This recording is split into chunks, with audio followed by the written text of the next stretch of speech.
Darlings, we were talking about dried flowers and texture and how important it is to us. So I thought I'll show you local texture. This is all fynbos and proteas, and it is a very important industry to South Africans. As a matter of fact, we need to realize how important it is. The South African government did.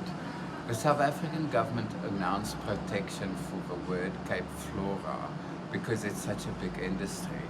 Now the South African government is protecting not only the word Cape Flora, like rooibos and Karoo lamb, no, it is also protecting our industry locally, and it's a unique industry to the Western and Eastern Cape, and it's very important for us to protect it.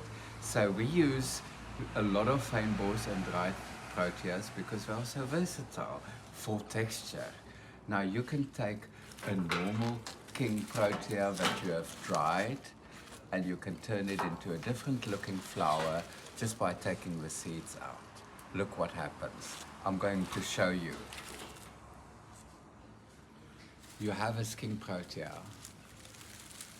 and you take out the seeds, and now you have a very interesting looking flower. And if you see now, I don't want this, I can actually make it even smaller by removing more of the inside. And now look at that, how interesting that becomes. And that is how versatile proteas are. Now I've dried these proteas, and some of them, as you can see, dried really nicely, and I can use them and I can clean them up and I can use that kind of texture. Or I can say, okay, this is now an ugly one, I'm going to take the inside out. Same procedure, easy. We remove the seeds. And we now want to make something very different. So we remove more of it.